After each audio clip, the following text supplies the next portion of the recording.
নাই, আমি বাজারে যাব। মগি কোথায় যাইব? মগি বাজারে যাইয়া আর ছোট মাছ কেনে না, মুরব্বীর মনে কষ্ট দিয়া ও বাজারে যা কিনছে বড় পাঙ্গাস। কি কিনছে? বড় পাঙ্গাস কিনে 150 টাকা দিয়ে কাটতে থাকতিয়া টুকলা টুকলা করে আইনে ফিরিসটা পুরো লোড করে বানাইছে। এবার প্রতিদিন হচ্ছে বাই করে খায় আর সময় কাটায় আর টিভি দেখে। এরকম 2.5 মাস খাওয়ার পরে কয় কি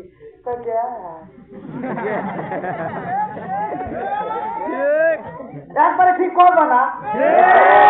এই মুরব্বী যখন বাজারে গেছিল সে চিন্তা করছে কোন মাছটা কিনলে আমার বেটার বউ খাইলে চোখের জ্যোতি বাড়বে। তুমি সেই মুরব্বীর মনে কষ্ট দিয়ে গেছো, তোমার গ্যাস হবে না হইব কার? তোর গ্যাস তো দূরের কথা, তোর কোন যে ফুকরা মাইকে যা আছে সব ব্রাশ করার কথা।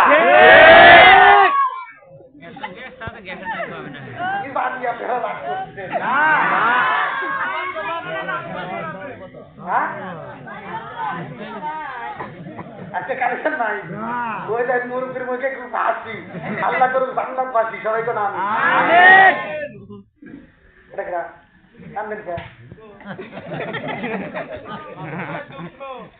মানে মাসুদ ভাই এমন দাওয়াত দিচ্ছে হয়তো মহিলারা গার্জেন আর আপনার বিরুদ্ধে কমন না না না আর বিরুদ্ধে কম না। আমি জানি মাসুদ ভাই এই দুঃখেই কাটতেছে। রাগ করতেছেন নাকি? আচ্ছা আমি যে কথাগুলো বললাম এগুলো দোষ মহিলাদের আছে না নাই? আমি বিশাল করছি মুরব্বীর মনে কষ্ট দিছে, ওর তো গ্যাস তো ধরে গেল, তোর কোল যে ওর কোনো চিকিৎসা হয় না, কথা বল ঠিক কিনা? ভাব থাকে আগেকার মুরব্বী আপনি করছে ছোটবেলায়, এখন তো ভাতের অভাব নাই। ছোটবেলায় যেই বাড়িতে পান্তা ছিল ওটা জমিদার বাড়ি না? হ্যাঁ, জমিদার বাড়ি পান্তা ছিল, গরিবের বাড়িতে ভাতই ছিল না। এই পান্তা যে বাড়িতে ছিল এই বাড়ি ছিল জমিদার বাড়ি।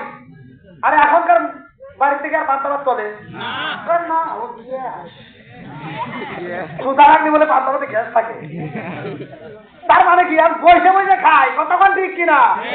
আগেকার মা বোনেরা যে কাজগুলো করছে, পেটে বাচ্চা আছে 5 মাসের বাচ্চা পেটের ভিতর নিয়ে দেখিতে বাড়াবাইতে পারবাই করছে।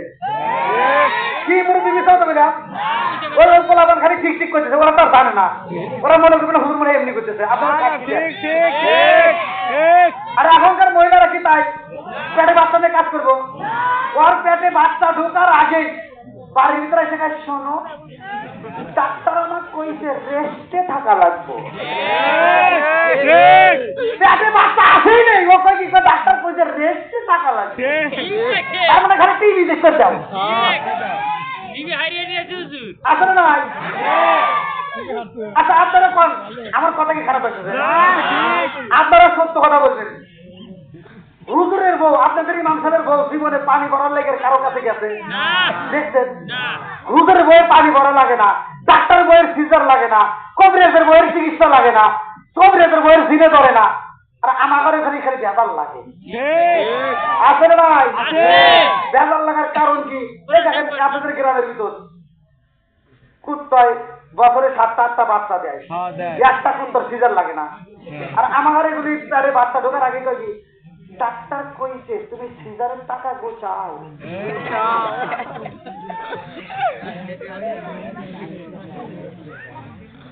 আপনার নাই? আপনার মনে রাগ করতেছেন, কিন্তু রাগ করলে করে কিছু নাই, বলতেছি। আমার কথা হলো মা, তুমি রাগ করো না, তোমার ভালো কথা বলতেছি। তুমি আগেই কেন নিয়োগ করলে যে সিং কারা লাগবো? এই কথা তুমি কেন বললা? তুমি নিয়োগ করো, আমল করো, সকাল সন্ধ্যা নামাজের পরে কোরআন তেলাওয়াত করবা, তোমার শ্বশুর শাশুড়ি খেদমত করবা, স্বামীর খেদমত করবা, তুমি বাড়ির যাবতীয় কাজ কাম করবা, ঘরের কাজ করবা, তোমার রান্নার সময় রান্না করবা, তোমার যতটুকু শরীরে করে ততটুকু উপরে তুমি মেসেজ করে আমল করো, তুমি কোরআন তেলাওয়াত করবা, জিকির করবা, শ্বশুর শাশুড়ি ওযুর পানি তুলে দিবা, তোমার শ্বশুর শাশুড়ি ওই পানিতে ওযু করে আর কিছু হোক পান না হোক তোমার জন্য আত্মা ভরে দোয়া করবো। তোমার সিজার লাগবে না মা।